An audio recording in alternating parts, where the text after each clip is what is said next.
ஒரு டிஷ்யூ பேப்பர்ல perfume spray பண்ணி மடிச்சு, அத துணி கபோர்டுல வச்சுட்டோம் அப்படின்னா, துணி எப்பவும் வாசமா இருக்கும்னு சொல்லி ஒரு ஆர்டிக்கல்ல படிச்சேன்.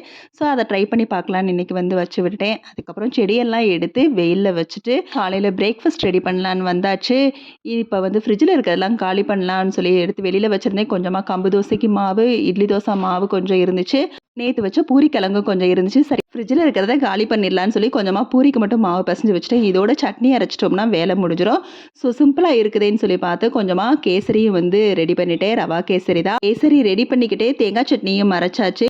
ஃபுட் கலர் வந்து ஆட் பண்ணாம இருக்க முடியல. கொஞ்சமாவது அந்த கலர்ஃபுல்லா இருந்தா தான் பார்க்கவும் நல்லா இருக்குதே. சரி என்னைக்காவது ஒரு நாள் தானேன்னு சொல்லி ஆட் பண்ணிக்க வேண்டியதான். ஸோ பிரேக்ஃபாஸ்ட்டா தோசை, பூரின்னு சொல்லி ரெடி பண்ணி அதோட கேசரி வச்சப்ப கொஞ்சம் வந்து ரெசிபி வந்து கொஞ்சம் நெறையா இருந்த மாரி ஆயிருச்சு. ஸோ சூப்பரா வந்து பிரேக்ஃபாஸ்ட்ட முடிச்சு கிச்சன் கிளீனிங் முடிச்சுட்டு லஞ்சும் ரெடி பண்ணியாச்சு. லஞ்சுக்கு பருப்பு சாதம், சேனக்கிழங்கு ஃப்ரை, எக் மசால் அதோட கொஞ்சம் தேங்காய் சட்னியும்.